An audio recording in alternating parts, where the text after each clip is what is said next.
ಕೊಡುಗೆಯವರು ಮಾಡಲಿದ್ದಾರೆ. ಉತ್ತರ ಪ್ರಾಂತದ ಪ್ರಾಂತ ಅಧ್ಯಕ್ಷರಾಗಿರ್ತಕ್ಕಂಥ doctor Anood sir ಅವರು ಮಾತನಾಡಬೇಕಾಗಿ ವಿನಂತಿಸಿಕೊಳ್ತಾ ಇದ್ದಾರೆ. Student experience in inter state living ಒಂದು ಕಾರ್ಯಕ್ರಮದ ಈ ನಗರ सभी हमारे स्टूडेंट कार्यकर्ता ಅಖಿಲ ಭಾರತೀಯ ವಿದ್ಯಾರ್ಥಿ ಪರಿಷತ್ ಅತಿ ದೊಡ್ಡದಾದಂತ ಮತ್ತು ಅತಿ ಹಳೆಯದಾದಂತ 75 ವರ್ಷಗಳ ಒಂದು ವಯಸ್ಸಿನ ಒಂದು ವಿದ್ಯಾರ್ಥಿ ಸಂಘಟನೆ ಅಖಿಲ ಭಾರತೀಯ ವಿದ್ಯಾರ್ಥಿ ಪರಿಷತ್. ಭಾರತ ರಾಷ್ಟ್ರ ಒಂದು ಏಕತೆಯ ತತ್ವವನ್ನ ಜಗತ್ತಿಗೆ ಹೇಳಿದಂತ ರಾಷ್ಟ್ರ. ಏಕತೆಯ ಒಂದು ಮಹಾಕುಂಭ ಆಗ್ತಾ ಇದೆ. ಆದ್ರೆ ಅಖಿಲ ಭಾರತೀಯ ವಿದ್ಯಾರ್ಥಿ ಪರಿಷತ್ ಪ್ರತಿ ವರ್ಷ ಈ ಏಕತೆಯ ಒಂದು ಯಾತ್ರೆಯನ್ನ ಪ್ರತಿ ವರ್ಷ ದೇಶಾದ್ಯಂತ ಮಾಡ್ತಾ ಇದೆ. ಈ ಒಟ್ಟು ಉದ್ದೇಶ ಈ ಈಶಾನ್ಯ ರಾಜ್ಯದಲ್ಲಿ ಇರುವಂತಹ ಎಲ್ಲ ವಿದ್ಯಾರ್ಥಿಗಳು ಅವ್ರನ್ನೆಲ್ಲ ಉಳಿದ ರಾಜ್ಯಗಳಿಗೆ ಪರಿಚಯಿಸಿ ಈ ರಾಷ್ಟ್ರದ ಒಂದು ವಿಶೇಷವಾದ ಒಂದು ವೈಚಾರಿಕ ಹಿನ್ನೆಲೆ ಇರುವಂತಹ ಒಂದು ದೇಶ, ಆಧ್ಯಾತ್ಮಿಕ ಹಿನ್ನೆಲೆ ಇರುವಂತಹ ಒಂದು ದೇಶ, ಸಾಮಾಜಿಕವಾಗಿ ಎಲ್ಲ ಕ್ಷೇತ್ರದಲ್ಲಿ ಒಂದೇ ಸಮಾನತೆಯ ದೃಷ್ಟಿಕೋನ ಇರುವಂತಹ ದೇಶ ಯಾವ ರೀತಿ ಬೇರೆ ರಾಜ್ಯಗಳಲ್ಲಿ ನಮ್ಮ ರಾಷ್ಟ್ರೀಯತೆ ನೆಲೆಸಿದೆ ಅನ್ನೋ ಒಂದು ವಿಷಯವನ್ನ ಆ ವಿದ್ಯಾರ್ಥಿಗಳಲ್ಲಿ ಮೂಡಿಸುವ ದೃಷ್ಟಿಯಿಂದ ಈ ಸೀಲ್ ಯಾತ್ರೆಯನ್ನ ಪ್ರತಿ ವರ್ಷ ಹಮ್ಮಿಕೊಳ್ತೀವಿ.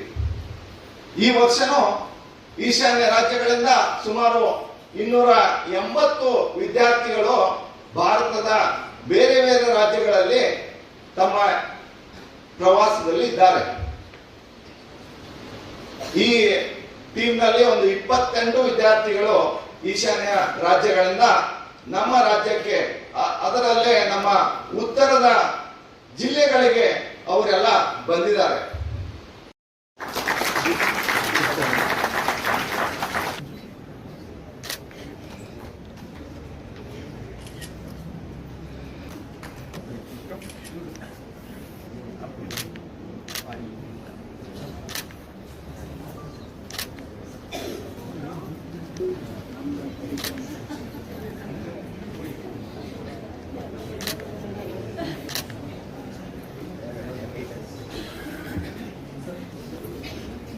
ಇವರು ತಮ್ಮ ಅನಿಸಿಕೆಯನ್ನು ವ್ಯಕ್ತಪಡಿಸ್ತಾರೆ. एक्सपीरियंस भी मैं मेघालय से हूँ और अभी मैं घूमने का एक्सपीरियंस तो बहुत है, लेकिन स्टेज में पहली बार यहाँ खड़ा हो रहा हूँ करने वाला हूँ. यहाँ बागलकोट में मेरा 3 दिन हो गया है. 3 तारीख में जब मैं यहाँ बागलकोट में इतना मतलब स्वागत किया है धूमधाम से, इतना डिफरेंट ढोल बजाए, इतना मतलब मजा ही आ गया यहाँ पे. और यहाँ के जो लोग, जो कल्चर और जो खाना है वो भी एकदम बढ़िया है, वो बहुत ही रिच है. और यहाँ के लोग ने अपने कल्चर को बहुत संभाल के रखा है. और क्योंकि इस समय में उतना लोग कल्चर को ज्यादा फॉलो नहीं करते हैं, पर भी अभी तक यहाँ के जितने भी लोग हैं वो अपने कल्चर को भुला नहीं है और बहुत आस्था रखते हैं. और देखा जाए तो मुझे भी लगा कि हमको अपना कल्चर रिलीजन पे ध्यान रखना चाहिए और एक दूसरे को सम्मान होना चाहिए. और यहाँ के जो हॉस्पिटैलिटी है वो मतलब एकदम केयर और हॉस्पिटैलिटी वो बहुत अच्छा है यहाँ पे कर्नाटका में. बागलकोट में मैं मतलब फिर से आएगा यहाँ पे, बहुत अच्छा है यहाँ पे. ಇಷ್ಟು ಚೆನ್ನಾಗಿ ಬಂದ್ರೆ ಇವತ್ತು ಬೆಳಗ್ಗೆ 6 ಗಂಟೆಗೆ ಎದ್ದು ಹೊರಗೆ ಬಂದು ನಾನು ಅಡಿಗೆ ಕೆಲಸ ಮಾಡ್ತಾ ಇದ್ದೆ. ಶುಭೋದಯ ಅಂತ ಹೇಳಿ ಅವ್ರು ಎಷ್ಟು ಚೆನ್ನಾಗಿ ಮಾತಾಡಿ ಅಷ್ಟೇ ಎಳೆದೋಸಿದ್ರು ಅವ್ರ ಮಾತುಗಳನ್ನು ಕಲ್ಕೊಂಡ್ರು. ಶುಭ ಸಾಯಂಕಾಲ ಆಗಲಿ, ಶುಭೋದಯ ಆಗಲಿ, ಧನ್ಯವಾದಗಳು, ನಮಸ್ಕಾರ, ಈ ತರ ಅವ್ರಿಗೆ ಆಗ್ತಾ ಇಲ್ಲ. ಬಟ್ ಅವ್ರು ಅಷ್ಟು ಲಘುನ ಕಲ್ಕೋತಾರಂದ್ರೆ ನನಗೆ ಬಹಳ ಖುಷಿ ಅನಿಸುತ್ತೆ. ಈ ತರ ಒಂದು ಸಂಸ್ಕೃತಿಯನ್ನು ಬೆಳೆಸ್ಕೊಂಡು ಹೋಗ್ಬೇಕು. ನಾವು ಅಲ್ಲಿ ಹೋದಾಗ ಅವ್ರು ಇಲ್ಲಿ ಬಂದಾಗ ನಾವು ಒಬ್ಬರಿಗೊಬ್ರು ಒಂದು ಸಂಸ್ಕೃತಿ, ಯಾಕಂದ್ರೆ ಇದು ಬಹಳ ವರ್ಷದಿಂದ ನಮ್ಮ ಬಹಳ ಒಂದು ಸಂತೋಷ ಅನಿಸ್ತದ ಈ ತೀರ ಮಾಡಿದಾಗ. ನಾವು they treat us like their own son and daughter. And I already know that all Indians are my brother and sister, and this time I also prove that all Indian mother and fathers are my mother and father. And people welcome us with open arms. And now I want to focus on the place we visited.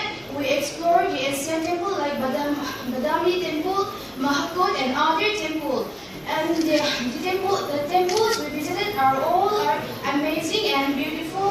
So it's so interesting for the students, those who visit the temple. And especially for the history student, Badalkot is important and interesting. In the temple, the local guide shares stories about the history and mythologies of the place. It was amazing and blend of adventure, culture. Interviews often challenging, trail made it an unforgettable experience. We spent an hour exploring the ancient temple, monument, and historical site. And today we also visited the industry, how to make sugarcane, how they make sugar from sugarcane. And we also visited the University of Horticulture Science, and they tell us about the importance of National Service Scheme, NSS, and other important things. And BVVS Polytechnic we also visit, and we discuss about the solar system, and it's also so interesting for us. And for the conclusion, Bagaltag was an inheriting experience that left me with lifelong memories. The district blend of history, culture, and natural beauty make it must-visit destination for everyone interested in exploring Karnataka hidden gems. There are more differences like food, culture, and language, and also climate. But it is not the main problem to block our communication. If we try, we can communicate with others with open heart. This Silk Tour proves that if our food, culture, and climate, language may be different, we are all Indian. Everything we do and visit is a good experience, and Karnataka is full of experience. And thank you. Artist ಮೊದಲು 7 ಇತ್ತು, ಸಿಕ್ಕಿಂ ಸೇರಿದ ಮೇಲೆ 8 ಆಯಿತು ರಾಜ್ಯ. ಅಲ್ಲಿ ಜಗತ್ತ ಒಂದು ಬೇರೆ ಅನ್ನಿಸ್ತದೆ. ಅಲ್ಲಿ ಹೋಗಿದ್ದೇವೆ ನಾವು, ಕಮಿಟಿ ಟೂರ್ ಹೋಗಿದ್ವಿ.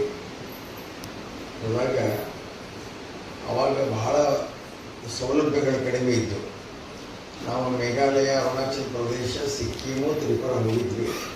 ನಾಗಾಲ್ಯಾಂಡ್, ಮಿಜೋರಾಮಲ್ಲಿ ಅವಾಗ ಹೋಗೋಕೆ ಅನುಮತಿ ಕೊಡಲಿಲ್ಲ. ಇನ್ನೂ ಅವಾಗ ಹೋಗುವಂಥ ಪರಿಸ್ಥಿತಿ ಇರಲಿಲ್ಲ, ಗಲಾಟೆ ಇತ್ತು ಅಲ್ಲಿ. ಮಣಿಪುರ 3 ಕಡೆ ಕೊಡಲಿಲ್ಲ. ಅಸ್ಸಾಂ ಫಸ್ಟ್ ಹೋಗಿದ್ದೀವಿ ನಾವು. ಪೂರ್ವ ಭಾರತ ನಾವು ಒಂದ್ಸಲ ನಾವು ಮಲ್ಕೊಂಡಿದ್ವಿ. 4 ಇದು ಬೆಳಕು ಭಯಂಕರ ಮಳೆಗಾಗಿ ಬಿಸಿಲು ಬಿದ್ದಿತ್ತು. ನಾವು ಎಷ್ಟೊತ್ತು ಮುಗ್ಕೊಂಡಿವಲ್ಲ ಅಂತ ಎದ್ದು ನೋಡಿದ್ರೆ 4 ಹಿಡಿತ್ತು. 4 ಗಂಟೆ ಆಗಿತ್ತು ಅವಾಗ. ನಮ್ಮ ಸೂರ್ಯ ಹುಟ್ಟುವ ಪ್ರದೇಶನ ಮೊದಲ ಅರುಣಾಚಲ ಪ್ರದೇಶ. 3:30 ಇಂದ 4 ಗಂಟೆಗೆ ಸೂರ್ಯ ಹುಟ್ಟಿಬಿಡ್ತಾನಲ್ಲಿ. ಮತ್ತು ಕಿಚ್ಚು ತಿನ್ನೋ ಬಡತನ ಆ ಸಂದರ್ಭದಲ್ಲಿ. ನಾವು ಅಸ್ಸಾಮಿಗೆ ಹೋಗಿ ಅಲ್ಲಿಂದ ಒಂದೇ ಒಂದು ಹೆಲಿಕಾಪ್ಟರ್ ಹೋಗ್ತಿತ್ತು ಡೈಲಿ. ಅದು 18 ಸೀಟಿನ ಹೆಲಿಕಾಪ್ಟರು. ಅದು ಇಟಾನಗರಕ್ಕೆ ಹೋಗಿ ಇಳಿಸಿದ್ರು.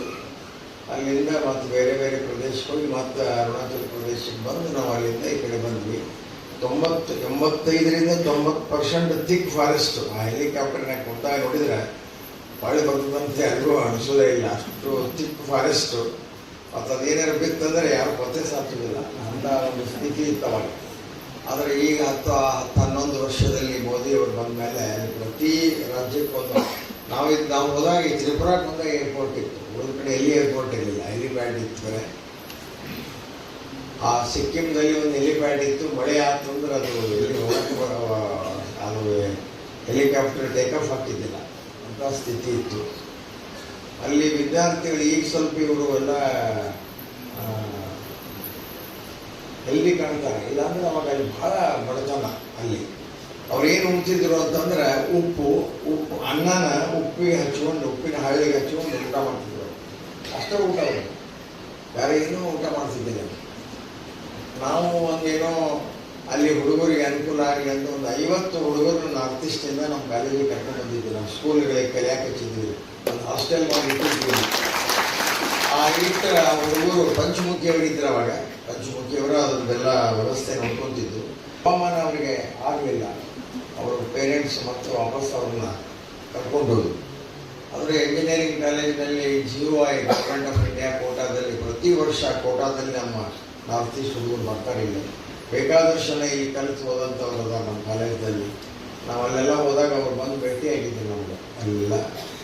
ಮತ್ತು ಅವರಿಗೆ ಏನೂ ಜಮೀನು ಇರುವುದಿಲ್ಲ ಅಲ್ಲಿ, ಬರೀ ನದಿ, ಉಪನದಿಗಳು. ಆ ದಂಡಿ ಮೇಲೆ ಭತ್ತ ಬೆಳ್ಕೊಂತಾರೆ. ಆ ಭತ್ತ ಉಪ್ಪು ಹಚ್ಕೊಂಡು ಊಟ ಮಾಡೋದು. ನಾವೆಲ್ಲ ಹೋಗಿ ನೋಡಿದ್ವಿ ಅಲ್ಲಿ. ಭಾಳ ಕಷ್ಟದ ಜೀವನ ಅಲ್ಲಿ.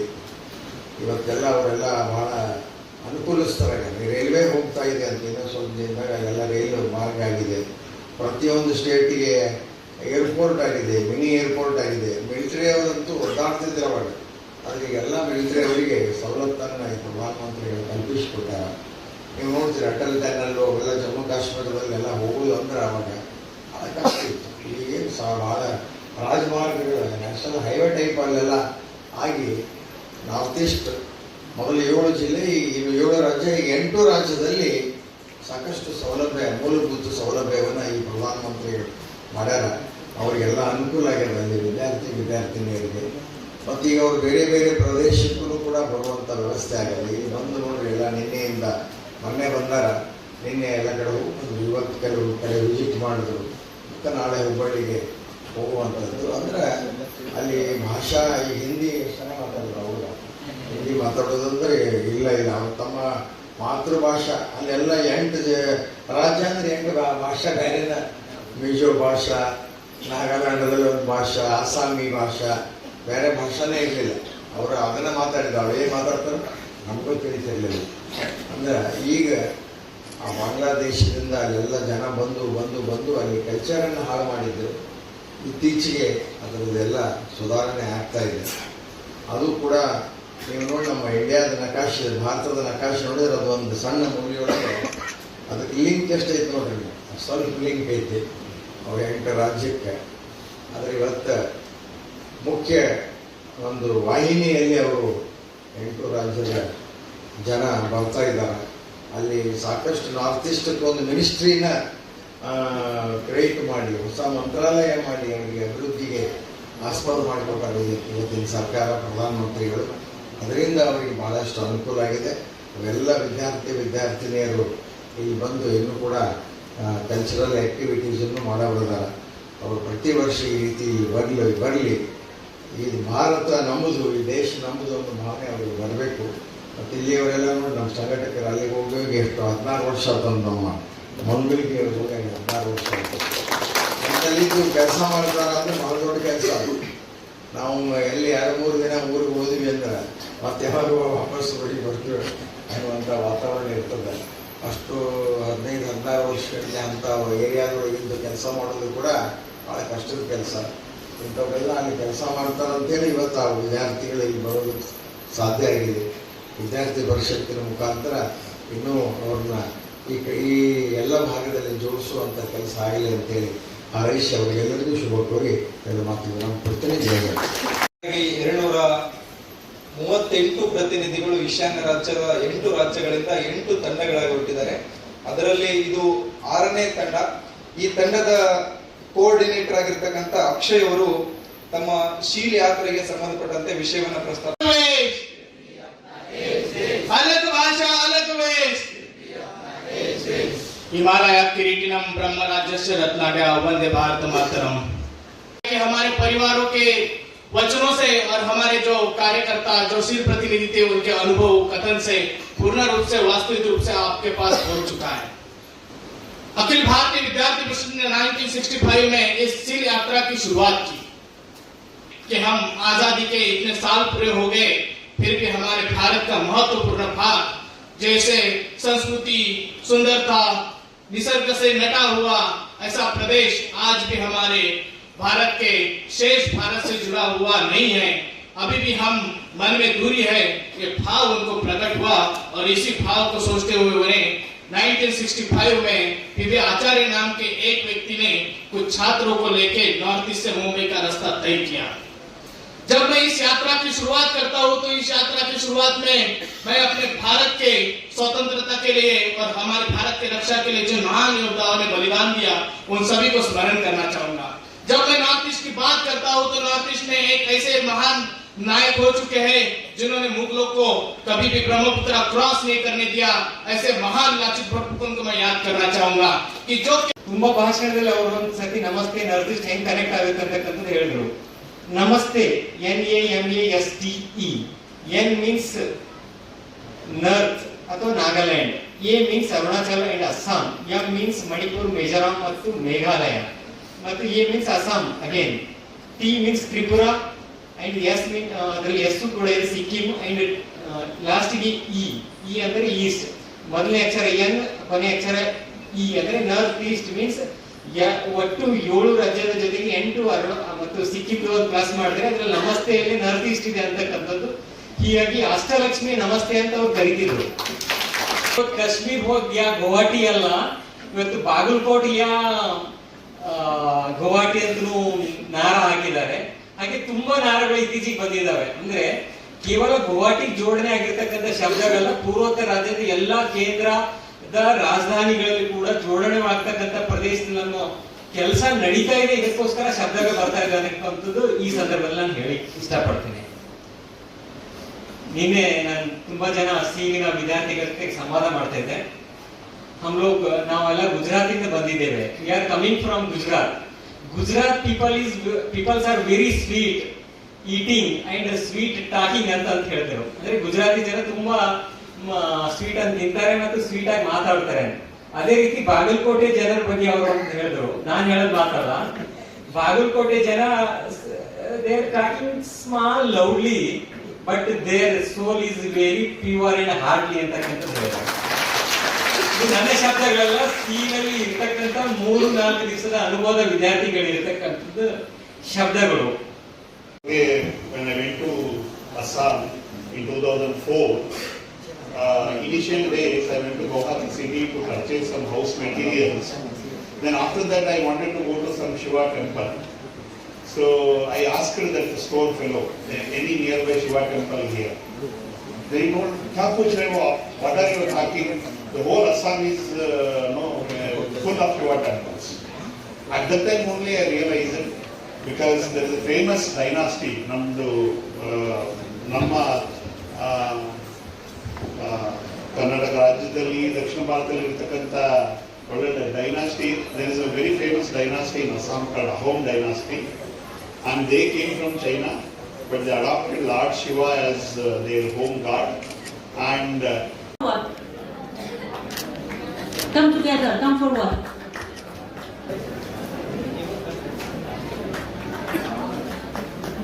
Mangdailu Landung from Manipur.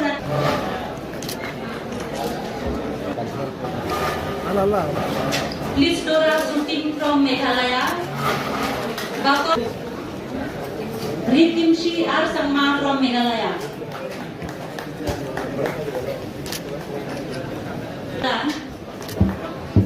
Birjit Lamkha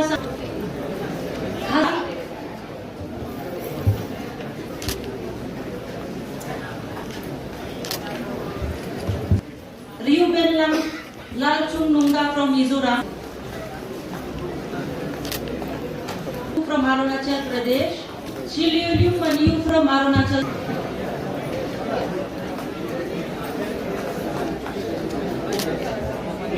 Sevak Tamang from Sikkim and